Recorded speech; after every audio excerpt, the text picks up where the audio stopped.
Welcome everyone to the second episode of Dearborn Scholars. This is your host Wissam Charafedine on Dearborn Blog. Welcome, Dr. Sally Howell.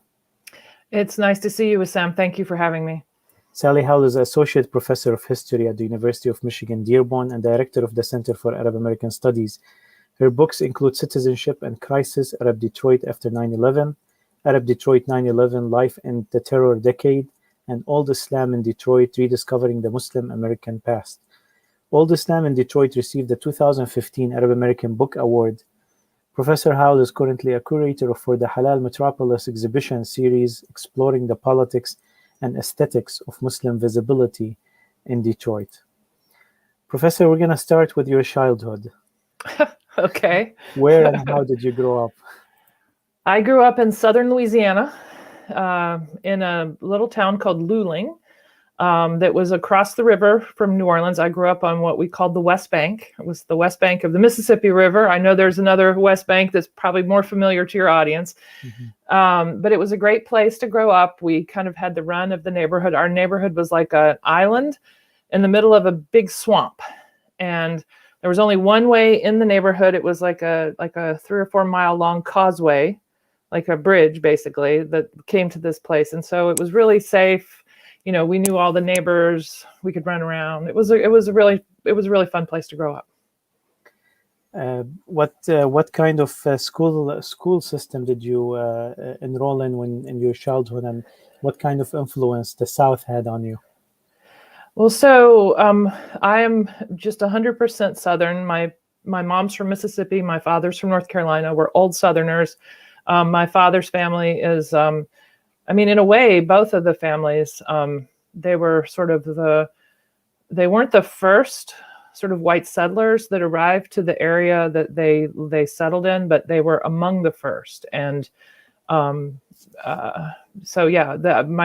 from Scotch-Irish ancestry, mostly English too, but mostly Scotch-Irish. And so I'm very Southern. It's influenced me very much. I grew up, the elementary school and middle school I went to were public schools there in Louisiana. And I'm from that generation where I was like the first generation to go to schools that were integrated in the South. So it was a big deal. And a lot of the, when I was in elementary school in particular, it seemed like maybe I was in like the first or second class that was like fully integrated. And so I just feel like my perspective on the South is a little different from that of my parents' generation. They saw themselves as being civil rights activists, but in reality, they lived in a very segregated world, and they benefited from the privileges of that segregation. And I benefited from them too, let's say, but I at least could see it for what it was, and sort of grew up thinking it should be challenged a little bit. Mm-hmm. What is the most memorable political or social event of your childhood? Oh my goodness, of my childhood. That's a tough one. Or even teenage years, something that you recall in. Well, in my teenage years, I definitely became aware. So when I was high school age, my family moved to North Carolina. We moved away from Louisiana because my grandmother was very ill, and my father moved home so he could take care of her. And I wound up going for a variety of crazy reasons to a prep school in New England, a boarding school. And there were the head of the math department was Iranian. And so he had brought a number of his like nieces and nephews to the school to study there. And this was the period of the Iranian Revolution. And I remember very well the Iranian Revolution, and in particular the hostage crisis, because that was going on while I was in this high school. And the whole school was trying to come to terms with what was happening in the midst of having these Iranian students on campus, and trying to be, trying to be aware of their situation and their needs at the same time. It was really interesting. So I think that was like a formative thing for me. Yeah. Have you ever thought when you were in those years that one day you're going to become an expert on the Arab American No, in history? fact, if you think about it, the funny thing is that I was on the basketball team. I'm 6'3", so anyone who actually knows me knows that I'm very tall. Makes sense that I was on the basketball team, and I had not really played basketball. I was not really very athletic as a young person, but of course I made the varsity team right away because I was so tall, and the coach really nurtured me because, again, I had a kind of potential that not everybody has. But the most talented player on the team was a young Arab American girl. I'm not going to say her name, from a very, very, very prominent, wealthy family on the East Coast. And anyway, she sort of she was like really talented, and she really resented the fact that I got so much attention when I was like such a spaz. So she sort of became my high school rival. So it always sort of makes me look back and just think, oh my goodness, I wonder what she would think if she saw the things I do now. No, I had no idea I was heading for this trajectory, none at all. After North Carolina, how did you end up in Michigan? Basically, I moved here because my husband was in graduate school here. Mm-hmm. So where did you go to school, higher education, doctor? As an undergraduate, I went to Davidson College, which is a Presbyterian. My dad's a Presbyterian minister, Scotch-Irish heritage, a school in North Carolina, Davidson College. It's a very good liberal arts college. It's really one of the top ones in the country. And it just so happens that, it was established by ancestors of mine. And anyway, I went there as an undergraduate, and I became interested in the Middle East there. I spent my junior year the summer of my freshman year, I went to a work camp in Nazareth, in Nasra, and I was completely, sort of unfamiliar with the Arab-Israeli conflict, and I stayed with a Palestinian family, and it was the summer that Israel was invading Lebanon back in the early 80s, not the later times that it's done so, but it was like a political awakening for me because I really, had no idea what was going on over there. And so it was almost like a propaganda tour I got, but it was very effective. Mm-hmm. And anyway, so so then I came back to Davidson, and I thought about transferring to a bigger university that had more of a Middle East program, but it was kind of a little late for that. I spent my junior year at the American University in Cairo. I would have gone to AUB, except there was a civil war in Lebanon at that time. So then eventually when I first came to Michigan, I just had my BA, and I started working at Access as a very young person. And I had a great experience working there at Access. And then eventually I went back and got my PhD in American culture and focusing on the history of the Muslim community in Detroit. Where did you get your PhD, or you studied at? From the University of Michigan. Professor, so would you say that your interest in the Middle Eastern history and the Arab American immigration started at your visit to Nazareth? Oh, absolutely. Mm. It was born there. How was your experience in Cairo for a year? That must be a little bit of a change from North Carolina to Cairo. I was just talking to somebody the other day. They were talking about travel that their children are doing now that their children are sort of young adults. And, the parents are like so concerned about their parents. And I just got on a plane and went to Cairo. I didn't necessarily know where I was going or what was going to happen. But I had a great experience that year. There were some problems. I got very sick. I sort of developed rheumatoid arthritis. And by the end of the year, I was barely walking. I was severely ill. But I had great friends there. I just learned so much. And the thing that made it easy for me was my playing basketball, actually. At the time, the dorm where American students at AUC stayed was on Zamalek, which is an island in the middle of the Nile. And it's kind of a very upper class sort of neighborhood. Right. And there's a club there called Nadi Gezira, which is like one of the oldest, very establishment clubs in town. And I played basketball. I was supposed to play basketball for the university women's team, but some of the women on the team played for Gezira. And so they wanted me to come play for Gezira. So So they kept sneaking me in to the Gezira Club. Like we'd have to crawl through the fence because, of course, I couldn't afford whatever the membership was. But anyway, so I just met all these people and had a great time hanging out with some, people my own age in Egypt who, we had a lot in common. And it was just really fun. It was a very, very good year, except for my getting sick and having to come home. Great. Have you visited Cairo after that? I did visit it. It's interesting because I've only been back once. And that's just weird because I had so many good friends there. But, I got caught up in other things. And I wound up spending a lot more time in Jordan, and other places, not so much in Egypt. Mm-hmm. During your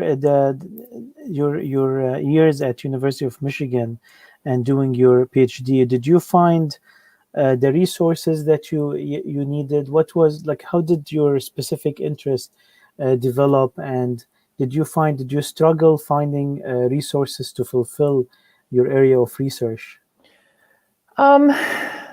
I mean, there's a yes and there's a no there. So,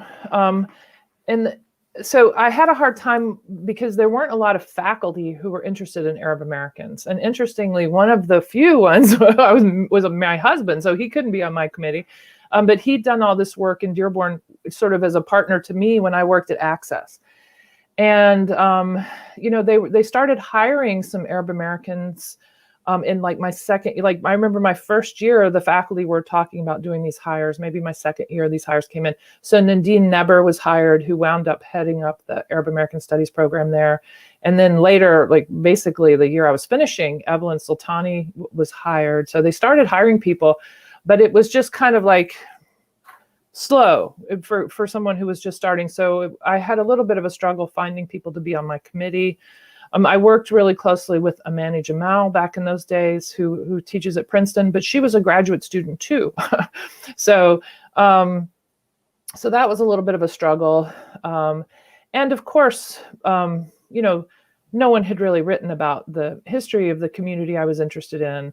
And so I had sort of, in my time at Access, I'd started a small archive there. I'd started the arts program at Access. So we had kind of created a little bit of an infrastructure for representing the Arab community in the metro area. But there was nothing like that for the Muslim community. And so when I started to do my research for my dissertation, there was no archive. And so one of the things that I did, I based a lot of my research on newspaper records because those were available. And I based it on oral history interviews because a lot of the sort of older founding family people were still around and were very generous with their time. And then where I could, if people had documents, I immediately collected those and put them in the Bentley Historical Library at the U of M and photographed anything I could document and collect. I put at the Bentley. And the Bentley has the Michigan's sort of Michigan History Archive. It's called the Michigan Historical Collection. Mm-hmm. And yeah, so that was a challenge. But again, I think the people that I talked to over time, it took me quite a few years to do my research. And, the news about what I was doing sort of snowballed out there in the community, and the people who really had good stories to share came to me. And so in the end, it was okay. And now I think that one of the things I've been doing ever since is really trying to build up this archive. And all the work I've done since basically has been in the service of trying to develop new ways of representing the community, new ways of sort of documenting the history of the community, the present of the community. These are all the things that really sort of animate my work. Right. Professor, it must be astonishing to watch closely as you do from an academic point of view, the growth of the community from the time that you have come to a point in time where there are several Arab Americans who are running for the position of a mayor in the city of Dearborn. Sometimes I am kind of astonished by it.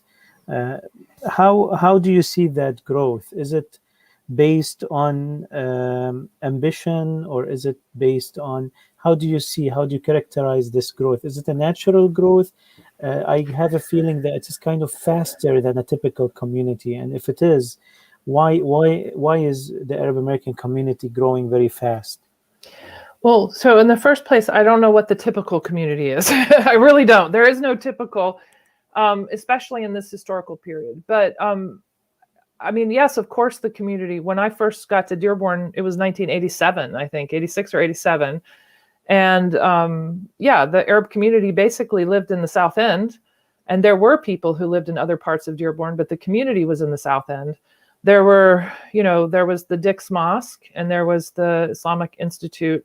Well, there was the Islamic Center of America, and the Islamic Institute of Knowledge had also been created. So there was the Jama and the Majma and the Jama. I never knew which one people were talking about when they were saying it in Arabic. People always asked you for a ride. If I was leaving Access in the afternoon, they'd say, on Friday, they'd say, I need a ride. I'd say, tell me in English, where you want to go. But but the reason the community has grown the way it has, it's not just that it's grown. It is the incredible diversity that we have in the community now. I mean, when I came, I remember the first time I went to Access, I had a meeting with Ish Ahmed, the director of Access.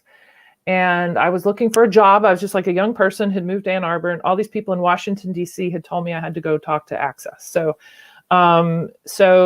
Ish gave me directions on the phone. And when I was driving down, I guess I was driving down Verner, I didn't see the turn on the Salino Court. I didn't see the turn. So I just kept going, and I was running late, so I was rushing. So I didn't even really notice the mosque. I just kind of was like, he said, you'll see the Arabs, you'll see the community, you'll know. And I didn't. And so I just drove in, all the way to Southwest Detroit. I suddenly found myself in a Spanish-speaking neighborhood, and I was like, "Oh, well, I see the Mexican Americans, But anyway, I pulled into a Taco Bell because it had a drive-through, and I said, "Where are the Arabs?" And he said, "Oh, they're back in Dearborn, So he pointed me the other way, and I went back the other way. And then when I came to Dick's, I saw there were like Yemeni men in front of the mosque wearing futas, And when I finally found Access, I went inside, and there was like a well baby program or something like that, WIC, women with infants and children program. There were all these Palestinian women in the hallway wearing thobes, So I knew I knew I was in the right place. So the community was diverse back then, but it was, I think it was the Lebanese community really dominated. And what was happening then? The Civil War was going on, and families were doing everything they could to sponsor more and more relatives to come because there was safety here, relative safety anyway. And in the intervening years, we've had civil war in Yemen, on multiple occasions. We've had this horrible war in Syria. We've had the two major American invasions of Iraq. And each of these wars has resulted in a new migration of people, many people coming as refugees, literally, like the Iraqi community and a lot of the new Syrians, but many people coming, as unofficial refugees because the situation was untenable in the south of Lebanon under Israeli occupation, or it's certainly untenable in Yemen right now. It's the worst humanitarian crisis in the world. So, I mean, it's exciting to watch Dearborn grow and diversify and change. It's really exciting and dynamic. And I mean, I just love the fact that we have 3 mayoral candidates, and I don't know, maybe a dozen people running for city council who are Arab. I know there are like 19 people running. I haven't done the math on how many of them are Arab American, but the participation, the energy to be involved, to shape the future of the city, to bring the kind of change that people want to see, and they're all over the political spectrum. And then also just the economic energy, so I think historically the Yemeni community was much more working class. People either worked in the, for Ford or GM, or they worked on the Great Lakes as sailors, whereas now we see all these people who, first they got kicked out of the Gulf in the 90s after that war. Maybe they had been entrepreneurs in Saudi Arabia or Kuwait. They came with their resources. And then more recently, in this recent war, because there's no stability in Yemen, people are bringing their money here and they're making investments here. So that community is just taking off politically, culturally, economically. It's really exciting to see. But it's also, it's sobering to understand why that growth has happened and why it's happening so quickly. Thank you, Doctor. Before we go to the second section where we ask you a little bit like more philosophical questions, which historians don't like. I really don't like them. I'm very nervous about that section of the process. But it is kind of like, you appreciate archiving, and this is kind of an archive of a personal interview with Dr. Sally Howell. But I want to ask you a couple questions, given your education in the South. First of all, I want you to contrast or reflect on the difference between the education back then and the education system today for our. I know that I'm not asking you from an academic point of view. I'm asking you just from a personal reflection on how do you feel that education has changed from back then to now? Wow. I wish you'd give me these questions in advance. I'd come up with much better answers. I don't know. I mean, I know that when I was in school, I'm thinking back to elementary school.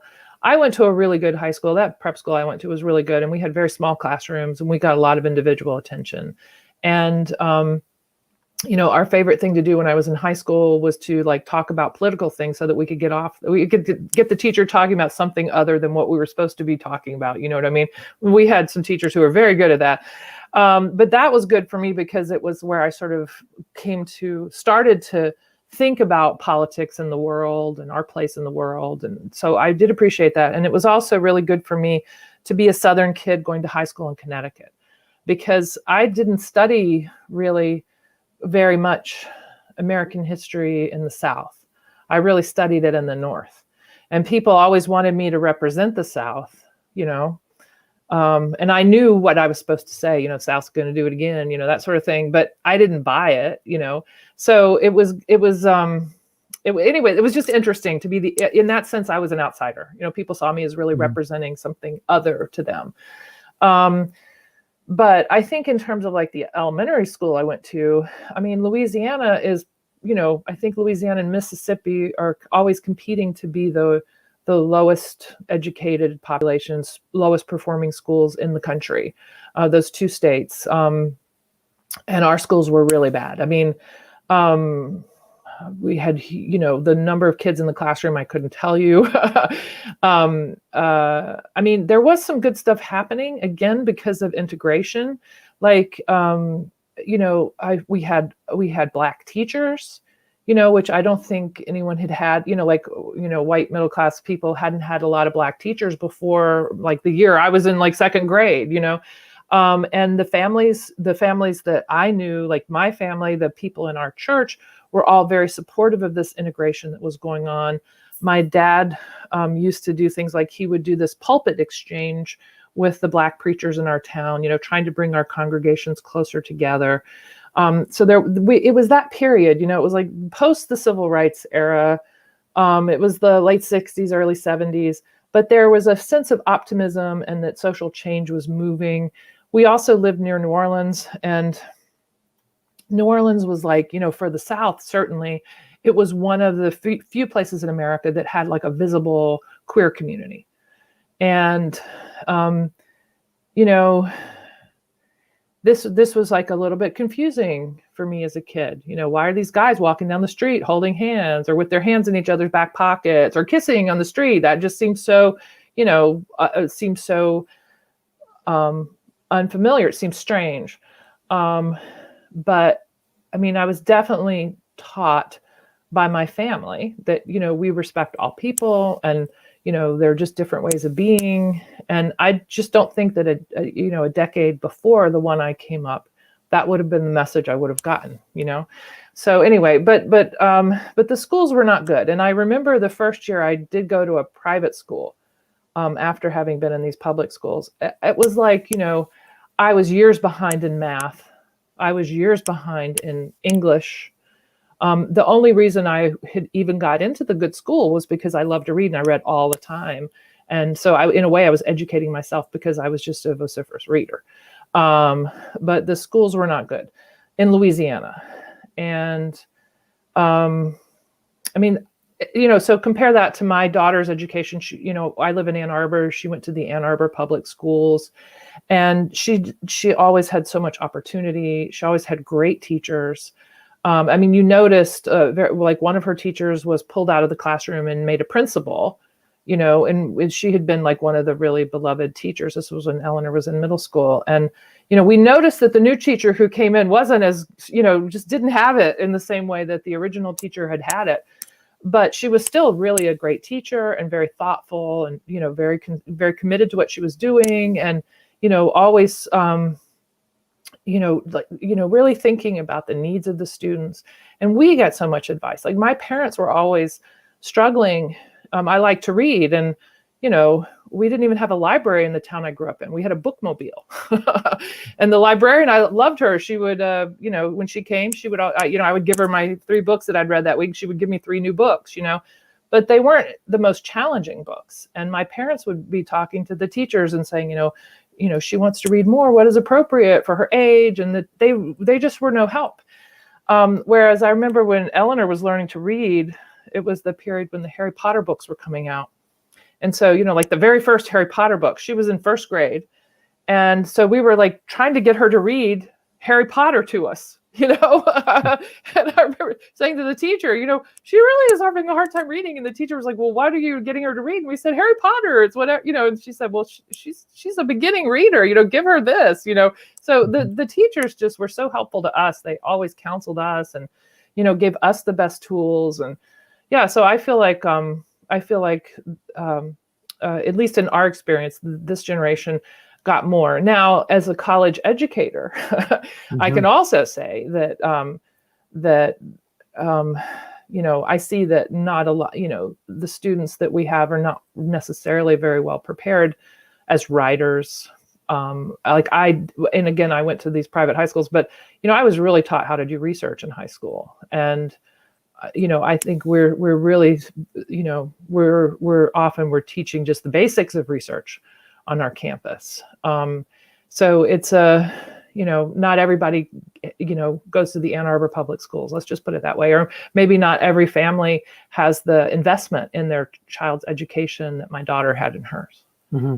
So if I'm raising my children in Dearborn, typical, Dearborn public schools, what do you think I should, supplement that to prepare them for a better higher education? Well, it depends, of course, on what they're interested in. So, if they want to be engineers, if they're interested in technical things, then there are camps and programs all over the county, all over the region that, teach like advanced math skills, that teach computer coding skills. When we did that, we put Eleanor in whatever camp she expressed the slightest interest in. We put her in those camps in the summertime. It would be week and 2-week-long camps, day camps, but they would be focused on something. And she figured out from those camps she got her undergraduate degree in theater, partly because she had such great experiences going to theater camp when she was a kid in Ann Arbor. But I also think that, reading literature, it teaches you to read.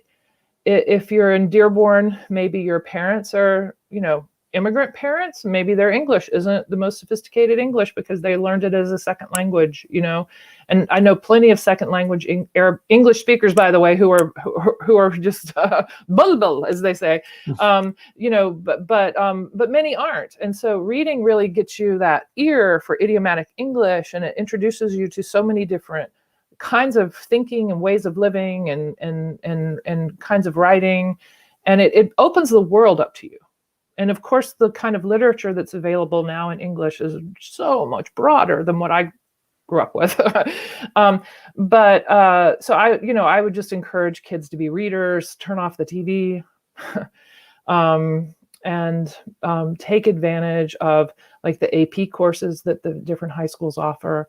And I mean, Dearborn has great schools. It has great teachers. I'm not complaining about Dearborn, but I just know that, not everyone can get the same thing from the public schools. It really depends on the parents' ability to kind of communicate and navigate the school, as well as the kids' interest in the kids. I mean, some kids are slackers and they don't want to do the work, and That's Right. never going to stop. That they have plenty of kids like that in my school. So Yeah.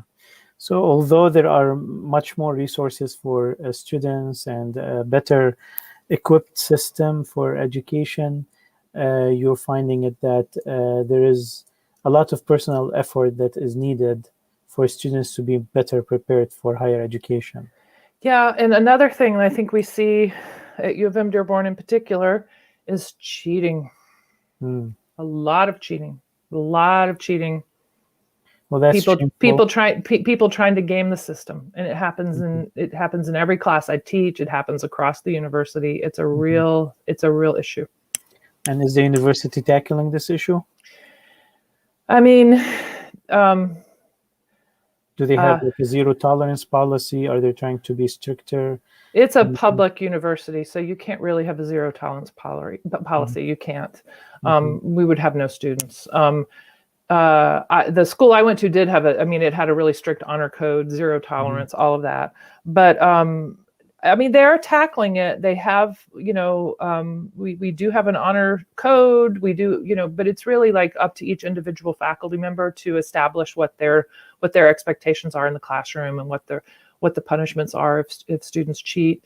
And there's just a real variety. And I think this past year with the online teaching and the challenges that everybody was facing, a lot of those standards were relaxed a little bit. And in some, like in the science classes where you're taking like tests, it's really hard to monitor tests online. I'm sure you know this. So the campus really struggled with that this last year. But I think that people are looking forward to being back, in the classroom in the fall. And it's a challenge that the university faces. Let's just put it that way. They are tackling it, but have they solved it? No, they have not. Yeah, I think it's more of a national issue, right? With virtual it's a national learning. issue. It's a national issue, but it's a Dearborn issue too. Right. So you are saying that there is specifically in University of Michigan-Dearborn an issue of cheating in the university. People really want to game the system. I just see that a lot. Yes. And does that include, when you're talking about it includes plagiarism? It includes plagiarism. It includes, looking at someone else's paper during a test. It includes, if you have an online assignment, just cutting and pasting, plagiarism. Yeah, absolutely. Well, this is an important point, and I hope that educators will hear this, because usually I work with high schools, and I've have been involved with discipline in a school district heavily in the past, and I always tell the students in the school that there is no first warning.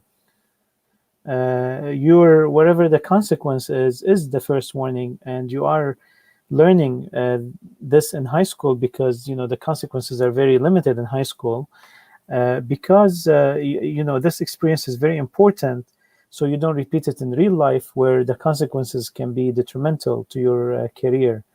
So this is a message for all educators to please do teach the students these ethics as much as you can during their high school years, because it gets really tougher afterwards. Teachers and parents too. And I remember one student who, so a lot of the students who are getting like engineering students or like pre-med students, when they take a history class, or a lot of the classes I teach are Arab American, they have Arab American in the title at some point. They think, oh, this is going to be easy. I'm not going to have to work in this. My real work is over here, because I'm trying to get into grad school as an engineer. And they understand what's expected of them in an engineering class or a medical class. They don't necessarily understand the work involved in a history class. And in particular, like the amount of reading involved or the kind of writing that we ask for. This is new for the students, and they get frustrated. So they think that these classes aren't real to them, So they wind up plagiarizing. And then, then maybe they don't get into medical school because they failed the class, And I always feel for those students, and then they cry and they beg, and but I guess it's better for them to fail a university class than for them to fail their ability to save someone's life because, they cheated in medical school, Right. Yeah. So it's hard. It's just a really hard thing that we Are have to they deal with. aware? Are they aware of the plagiarism they're committing, or is there like ill information? For the most part, people completely know what they're doing. Yeah. And they deny it. They deny it initially. Oh, I didn't know. No, I didn't do it. No. And then eventually they have to come to terms with what they've done. Yeah. Right. Professor, I mean, fortunately enough, I have a few more questions that will divert me from Okay. the philosophical questions. But truly, this is really something that I wanted to discuss with you. Although I know that when we get, I'm doing an Arab identity series, which is taken forever, and then after I'm done with that, it will extend to part 2, which is the Arab American identity, and then you will be a big part in you that. invited me to participate in the Arab one. And I was like, no, I'm a specialist on America, so I'll leave that to the professionals. So I don't want to talk much about that right now because it's really more about you. But on that note, on this being about really Professor Sally Howell and the Arab American Studies, I mean, you are one of the. Can I safely say you are one of the founders of the Arab American Studies program at University of Michigan-Dearborn? I mean, I was hired almost 10 years into the program being there, so I'm not really a founder now. But the program had gotten a little bit moribund. There were leadership challenges that it faced. So I've definitely played a role in making it happen there. Yes. So yeah, you're one of the pillars, at least, of the Arab American Studies program at University of Michigan-Dearborn, and you're the director of it. And how long you've been the director of it? I've been the director for 5 years. And that is in the city that has the largest concentration of Arab Americans. This university probably has one of the highest percentages of Arab American students. And I wish we knew the number. I wish we knew the actual number. Right, we are right, so we can't tell from the census, but nevertheless, this is for people who don't know Dearborn, University of Michigan-Dearborn, the Dearborn campus, that it has a very, very large concentration of Arab American at least a third of the students. I mean, there's really nothing. It's really unprecedented. And if you can, if you add to it the number of South Asian Muslim students we have and African American Muslim students we have, I mean, I know that these students aren't Arab, but they're part of the Muslim ethos of the campus as well. And yeah, it's a very significant portion of the campus, and there is nothing like it in the United States. Nothing like it.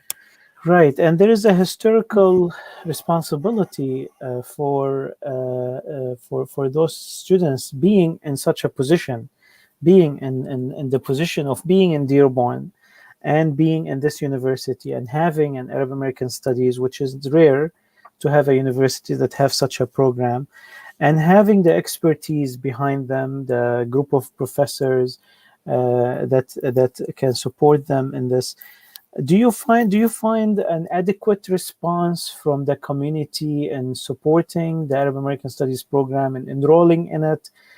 And what is there a lack of messaging in that regard? I keep saying it in various programs that we need historians, we need anthropologists, we need sociologists. We can't keep making pharmacists. Well, yeah. So I mean, one thing I'll say, I mean, if you look how many Americans are actually PhDs in sociology or, PhDs in history, it's a small group anyway. So of course the number of people from the Arab community is also small. And I was just recently, until very recently, I was the president of the Arab American Studies Association, which is the National Association of Arab Americanist Scholars. And, I think when the Arab American Studies Association was established, there weren't that many of us, right? Otherwise I wouldn't have been president, but now, my goodness, every year there must be 20, 30, 40 people getting PhDs who are focusing on Arab American studies. And, I'm kind of like, I think maybe in the beginning, I wasn't so much an anomaly in that I'm not Arab, right? The overwhelming majority of scholars today are Arab, but, now that's certainly true. right? And the overwhelming majority of people who are getting these degrees are themselves Arab American. Not all of them, of course. And it shouldn't be that all, you can only study yourself, that sort of thing I don't necessarily agree with. But I will also say that in the time I've been at Dearborn, which isn't long, I started in 2009, Rebecca Karam, who is one of our first graduates, or one of the first students I worked with closely, not one of our first graduates with an interest in Arab American studies, and she didn't even get the minor because we weren't making the minor available back then. But she now teaches at MSU. She's a sociologist with a PhD in Arab American studies, or she's got a degree in sociology, but her research is on Arab Americans and Muslim Americans. Lena Hakim, who was our graduation speaker this last year on campus, is getting a PhD from Wayne State. She's leaving campus to get a PhD from Wayne State in rhetoric and creative writing. It's like, I think that there is an increasing interest. If you look at the number of students who are graduating from our psychology program who want to do research in the Arab community, or people who are getting degrees in medicine, whose research is going to focus on the Arab community, or people who are getting law degrees, but they want to be civil rights attorneys in the Arab community, those numbers are going up every day.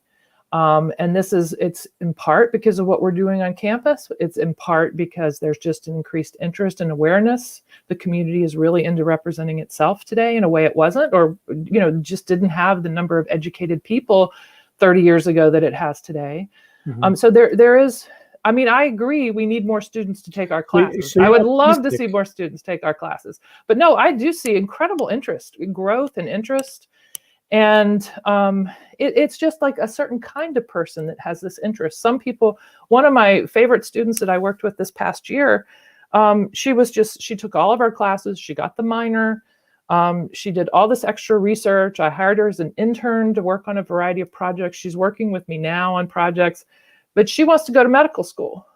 And I'm like, okay, I had a conversation with her. I said, are you going to medical school because your family's pressuring you, because your family values medicine and not education?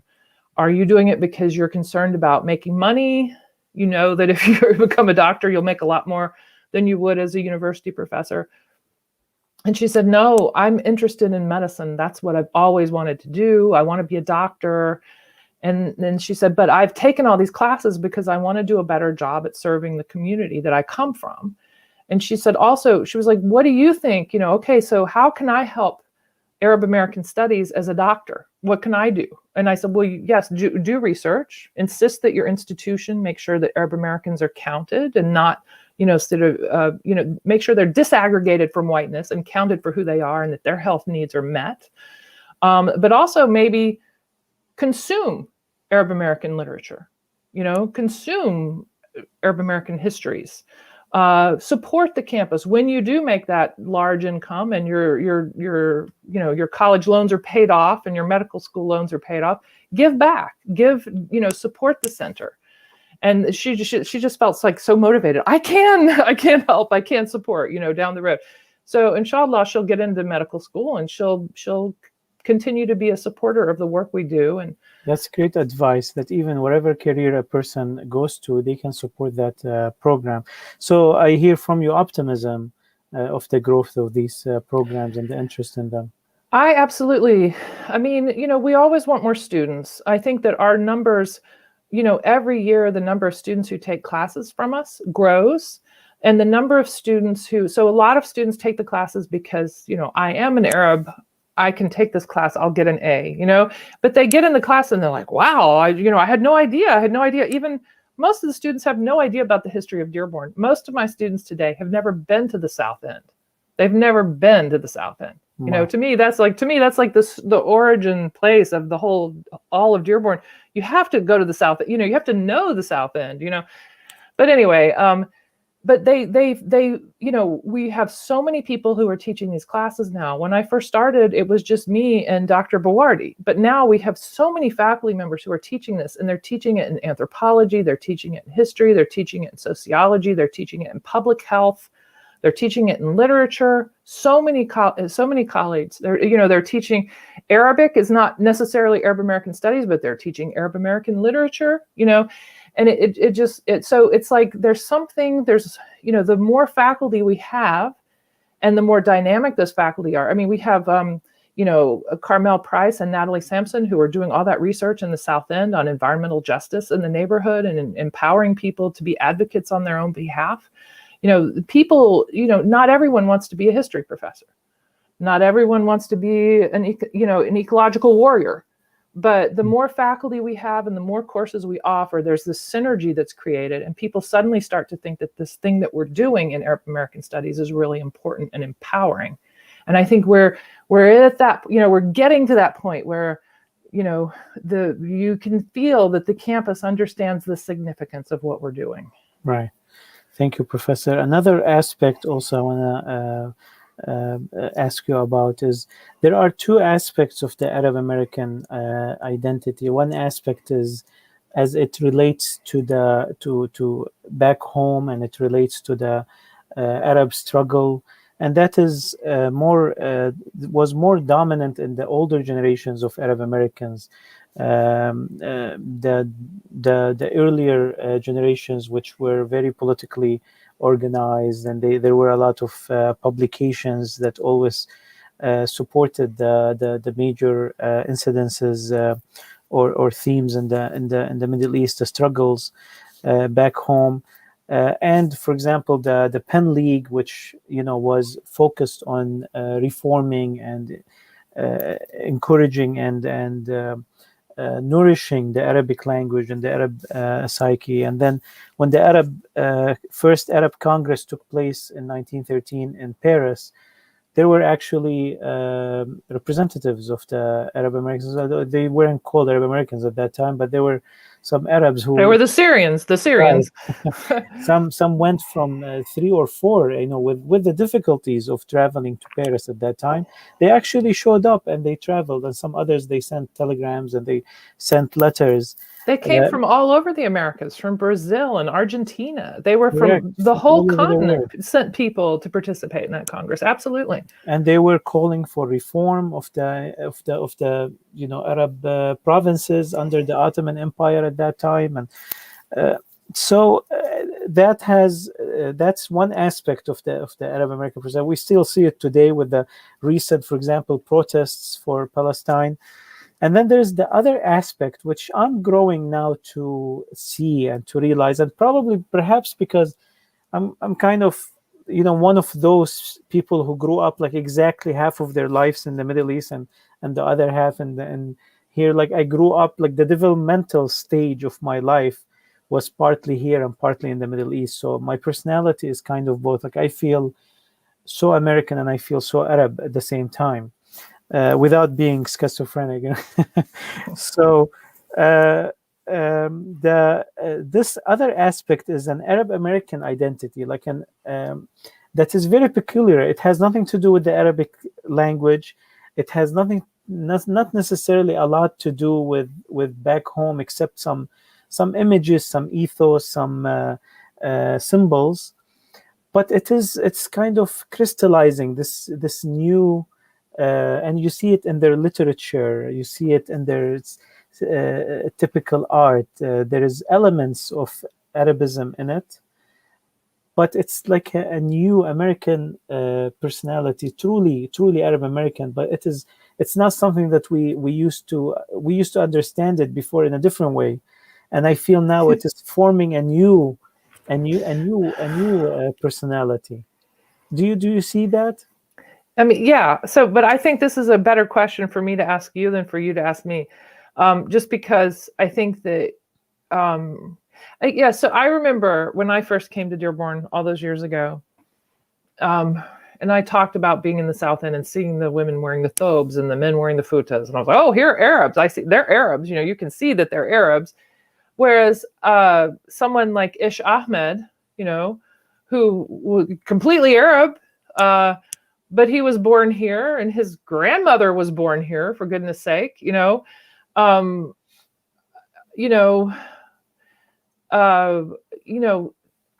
remember one time. Okay, there was a person who was very dear to me, who just was so kind to me and treated me so well when I was young. Don Eunice. He's one of the founders of Access. Okay, and Don was born here.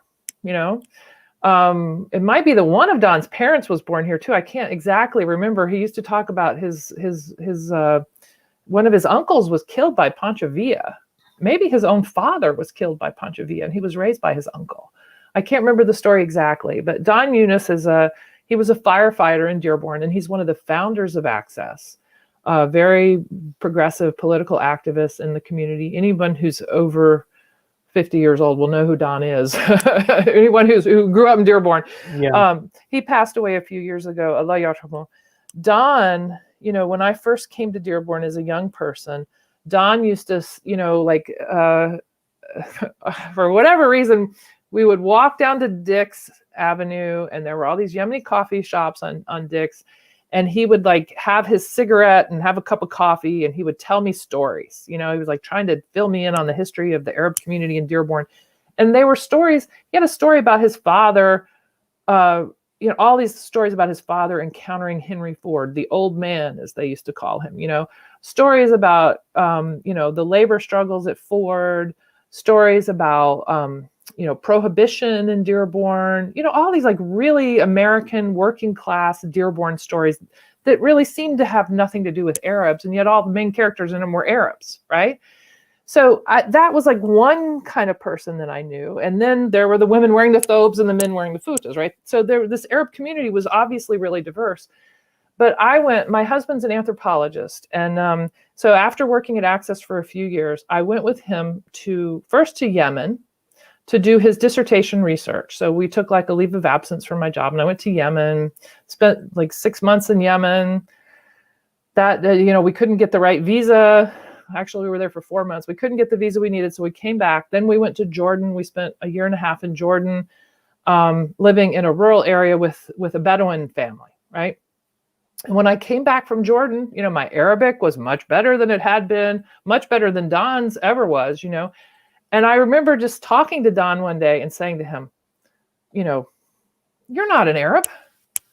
These guys are Arabs. You're an Arab American. You're not an Arab. The guy didn't talk to me for 2 or 3 years. He was so offended that I had said he wasn't an Arab. Right. So, I understand what you're saying. And yes, historically, there were the Arab Americans always throughout the whole century plus history of Arab settlement in America. Arab Americans have been involved in their homelands. And you, as an Arabic speaker, know this much better than I do, because most of that investment in the homeland actually takes place in the Arabic language. The debate about the homeland, the politics, the transnational activism is mostly an Arabic language phenomenon, right? Now, there are, people who participate in that as English language, activists, but often they're doing it on behalf of the U.S. government, not on behalf of the Arab homelands, Rashida, God bless her, is an exception to all of this, of course, but so many Arabs who make it on the national stage, they become, representatives of the U.S., which is completely appropriate, but it's not exactly what you're talking about when you talk about Arab investments in the homeland, but throughout this whole period, this investment in being American, if you go back and you look at the early Arab American newspapers and literature, there are all these plays about what it means to be an American, what it means to do, should we let our kids marry non-Arabs? And this is in the Christian community as well as the Muslim community. What does it mean if our daughter marries some person from another community? If our son marries some person from another community, who will their children be? So to me, they've always coexisted, these two trends, right? There's never a moment in Arab American history when some people weren't worrying about the future here and other people weren't worrying about the future there, right? But now, unlike the period when I first came here, Ish Ahmed being the prime example of someone whose grandmother was born here, right? Now, there are thousands of people in Dearborn whose grandmothers were born here, right? So this mixing of the generations, it's all happening simultaneously. So you have new people coming from Iraq who were, persecuted for their faith or for their political affiliations and became refugees, or Syrians or Yemenis. All these people, they're here for a reason, right? And their hope they want to go home. That parent generation, that refugee generation, they want nothing more than to go home. They don't want to stay here, Anyway, it's just, they're living in the same community with people whose great grandparents were born here, and it could be that one great grandparent was born here and the other, 4 or 8, 7, how many great grandparents you have, right? One could be born here and the other ones were all born overseas. It's the thing about the community in Dearborn that I think is really distinctive is that all these people live in the same space and they're all figuring out what it means to be Arab American together, Yeah. And I've had people, people who are Arab Americans who are in positions of authority in the city of Dearborn, talk to me about some of the newcomers, and they sound, you might think that people who look like me would talk that way about the newcomers, not an Arab American in a position of authority in the city government. When my grandparents came here, they wanted to be American. When my grandparents came here, they wanted this, and they're talking about people from other parts of the Arab community. And I'm like, well, when your grandparents came here, the Poles and the Italians talked about your grandparents exactly the way you're talking about those newcomers. And do you know what those newcomers really want? Because, I've talked to them. Have you? It's that kind of thing. So that's the dynamism of the Arab community in Dearborn. It's not an either or. It's not a home right. Or and the young people, like especially this summer we saw with the Black Lives Matter protest that took place in Dearborn. I mean, that was just awesome to see so many Arabs embracing the Black Lives Matter movement. Exactly. But the Palestinian issue, I think ever since 9/11, it's been harder and harder for Arab Americans to really express themselves politically because of state surveillance and all the harassment. But this year people came out, and it wasn't just Palestinians who came out. I really feel like the whole community was in support of the Palestinian cause this year. And dominated by younger generation, which is very interesting that the second or third generation, what is their connection to the Palestinian issue, and how have they inherited or understood or absorbed that issue and that struggle? That's very interesting, and that's part of the psychic and the personality of the Arab American. I feel to answer that question and to put dot the I's and cross the T's for all these, we need the Arab American studies. We need much of it. I'll tell you something, and we'll end with this. I have to ask you two personal questions before we end it, Dr. Howell, and I apologize for actually, focusing more on academic than your personal story, but I think you appreciate it. No, and I love the issue of the Palestinian question because it is at the core of Arab American studies, how Arab Americans see themselves and how Arab Americans are seen by the larger society. We talk about the racialization of the population, and it really comes down to the whole colonial impulse, American imperial power, the expression of American imperial power in the region, and there's no greater illustration of that than Israel Zionism, American support for Zionism. And we'll talk more about that in the Arab American identity series, inshallah. Yesterday I had I was one of the panelists in the Arab American news that was broadcast live, tackling one of the issues that happened in the community about a sectarian controversy that happened in one of the businesses. And Osama, the publisher of the Arab American News, that's I think 37 years old now, the newspaper, has mentioned that if you study the history of Dearborn, you'll know that all the different members of the Arab American community, they all stood together, and they grew together, and they built, the Arab American presence, and they supported each other, and that these differences are incidental, and that just. Referencing history of our community shows the importance of actually archiving and documenting this history, which you have played a big part of. You have 3 books about. You have the Halal Metropolis show, which I'm assuming it's continuing and will open up. It's open now. It's open in Ann Arbor, and it'll be at the Scarab Club in Detroit in August, but I really encourage people to come see it because it's a really fascinating way of thinking about the Muslim community, its visibility, its politics, its role in like really transforming the future of the region as a whole, not just at Dearborn, beyond Dearborn. Definitely we focus on Dearborn, but we go way beyond Dearborn too. So I encourage people to come and see that. It's at the Penny Stamps Gallery, and you can find us at www.halalmetropolis.org.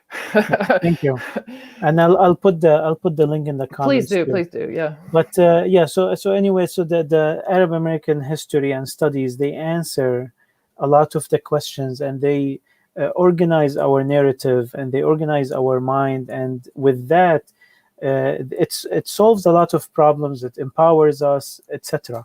It's very important, and we will discuss it even more in the Arab American identity series. But we have to talk about that because Dr. Howell is one of the pillars of the Arab American Studies program and one of the experts really on this subject. Professor, before we end, I want to ask you, what makes you happy? Well, wait, I want to know if there was a question about this recent controversy that took place. Do you have a question about it? No, I just wanted to quote Osama. Okay. Yeah, I haven't heard Osama's speech, but yeah, I mean, I have questions for you, but I was saying that you're gonna wait. Okay. You're gonna wait because it's been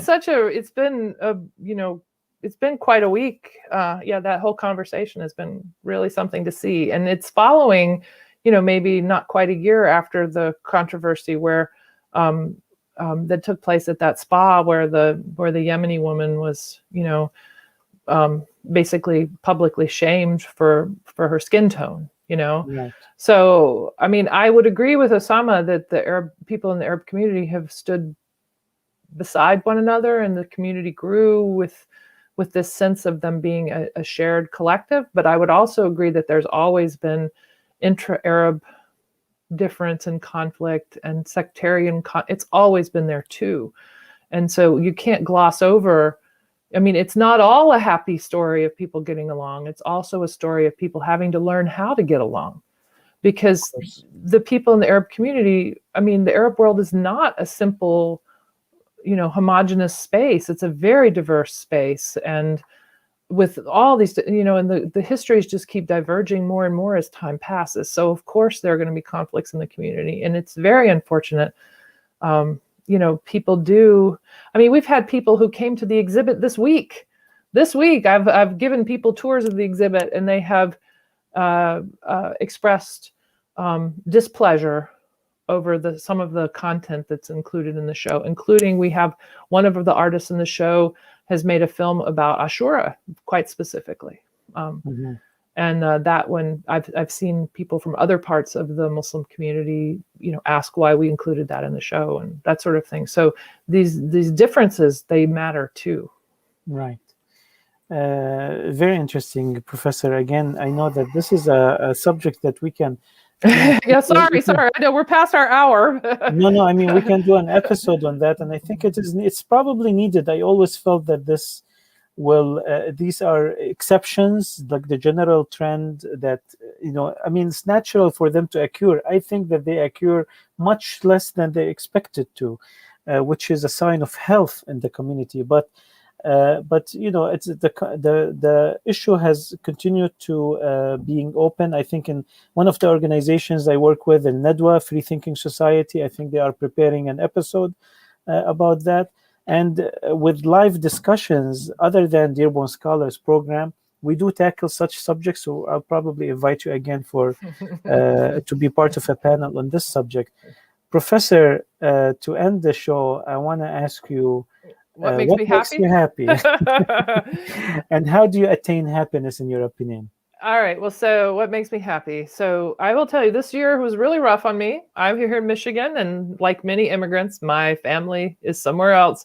My mom, my only surviving parent, lives in North Carolina, and I wasn't enabled to see her because she was in a retirement community. And when I went to see her last summer, the exact day I was driving to North Carolina, they closed her facility to visitors, and then it was closed. So I didn't see my mom for over a year. When they finally opened up again, I was ready to head down there to see her as soon as I could, and then they shut the facility down again. But I will tell you that I did get to go see my mom, and I spent, and I think this is not an answer I would have given you a year ago or a year and a half ago or 2 years ago. I would not have given you this answer, but I just went and I hung out with my mom. I spent like 4 days with her, just hanging out with her in her room, in her retirement community, and just talking about the past, talking about her life. Just, it was so much fun just to be with someone I loved, you know? And then this last week, my daughter was visiting, and I have not seen her for a year and a half because she lives in Seattle, Washington. And my husband and I both have serious immune deficiency problems, and we were really not taking any risks with the pandemic. And she and her partner also have health concerns, and so they weren't traveling. And so she's in Seattle, for goodness sake. We would have had to get on a plane to see each other. And so just having her here, I mean, I can't tell you, just being with the people you love. You know, I have many friends that I feel this way about too. It's not just my family, but the family expression of it is just something. I mean, and I think maybe before the pandemic, if you'd asked me, oh, are you going to North Carolina to see your mom? I would say, oh, you know, yeah, I got to see my mom while I'm down there, but I'm really going for something else, you know. I really do appreciate people. I appreciate people who are big-hearted, and there's so many big-hearted people in the Arab community. I have so many friends in the Arab community who I just love and who I know love me back because they tell me and they show it. And, you know, I have other friends too, but I think that for me, the thing that really makes me happy is just being able to spend time, not you know, how do I say it? Just time, you know, like quality time with the people who I really enjoy. And this year, there's not been enough of that. So now that we're all vaccinated, or I'm vaccinated and my close friends are all vaccinated, it's been so delightful to be able to be with people again. And that really is what brings me joy. Nothing else comes close to that. Nothing. So, Dr. Howell, to attain happiness, spend time with the people that you love and that they love you. Thank you for being with us in this episode. And thank you for being patient with going over time. And hopefully we'll see you again with more episodes. Okay. And I enjoy being with you, Wissam, very much. Thank you for including me. This has been really fun. Thank you, Doctor. And good evening for everyone. This will be available on the YouTube and Facebook channels of Dearborn Blog. And also it will be on the podcast, which you can listen to on any podcast platform, including Spotify. Thank you and have a great evening.